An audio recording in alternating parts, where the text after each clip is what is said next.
Braces है वो आपके टीथ को स्ट्रेट करता है, लेकिन जो रिटेनर होता है वो आपके जो टीथ स्ट्रेट हुआ है उसको मेंटेन करके रखता है। हाय, आई एम डॉक्टर शिफाली। आज मैं आपसे डिस्कस करूँगी ऑर्थो के ऐसे 2 इंपॉर्टेंट क्वेश्चन जो मेरे को लगता है सभी को, मतलब सभी पेशेंट हमसे आकर पूछते हैं।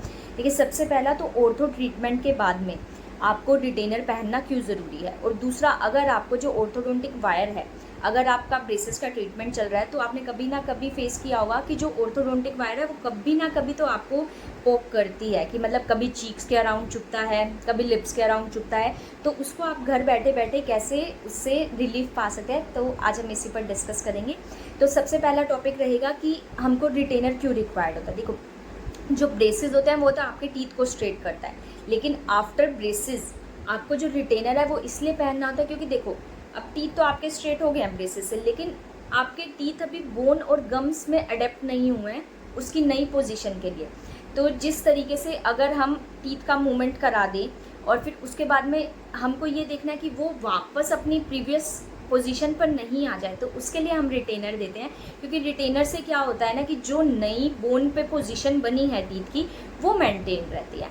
और जैसे बोन में अडेप्ट होने में टाइम लगता है, जैसे अब कभी आपको अगर कोई इंजरी भी होता है तो आपने देखा होगा कि अगर प्लास्टर वगैरह भी होता है तो वो कुछ महीने के लिए या फिर कुछ साल के लिए लगाया जाता है। तो इसी तरीके से आपको जो रिटेनर है वो कुछ महीने या हो सकता है कि कुछ साल के लिए भी डालना पड़ता है, क्योंकि वो डिपेंड करता है कि आपका जो टीथ है वो बोन में कहाँ तक अडेप्ट हुआ है और उसको अडेप्ट होने में अभी कितना टाइम लगेगा।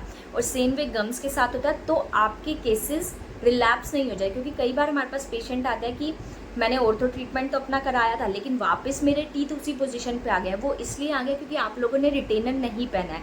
तो जो ऑर्थो ट्रीटमेंट है वो आपके टाइम, एफर्ट्स और मनी का इन्वेस्टमेंट है, और जो रिटेनर है वो आपकी इन्वेस्टमेंट को सेव रखता है, कि मतलब जो आपने अपना 1-1.5 साल लगाया है अपने ट्रीटमेंट पे उसको मेंटेन करने के लिए आपको रिटेनर पहनना ही होगा।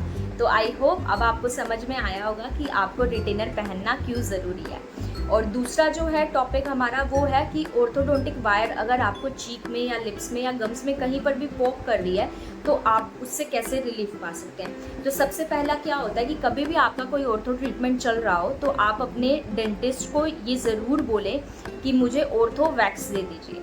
तो कहीं पर भी अगर आपको वो पोक कर रहा है ऑर्थोडोंटिक वायर तो आप अपनी वैक्स को, वैक्स मतलब एक वो होता है ना जैसे मोमबत्ती का वैक्स होता है, वैसे ही करके एक ऑर्थो वैक्स आता है, उसकी शीट होती है, मैं उसकी फ़ोटो इसमें अपलोड कर दूंगी। उसके स्मॉल स्मॉल बॉल्स बना लो, या फिर स्मॉल स्मॉल बॉल्स आते भी हैं उसके, वो आप अपनी जहाँ पर भी चीक में या फिर गम्स में या कहीं पर भी आपको अगर वो वायर पॉक कर रही है तो उसके अराउंड आप, जैसे यहाँ का वायर आपको पॉक कर रहे हैं तो उसके अराउंड आप यहाँ उसको चिपका दोगे तो उससे क्या होगा कि आपको टेम्प्रेरी रिलीफ मिल जाएगा। और अगर इन केस अगर आपको उसकी पोकिंग की वजह से कुछ इंजरी वगैरह हो गया तो आप एक पेन किलर ले सकते हो। और जो थर्ड वन रहेगा, अगर आपका जो क्या हो रहा है कि वायर बार बार निकल रहा है उतर रहा है, निकल रहा है उतर रहा है, तो अगर आप खुद से उसको कर पाएँ तो ठीक है, नहीं तो आपको अपने डेंटिस्ट के पास जाना पड़ेगा और उसे आपको ठीक कराना पड़ेगा।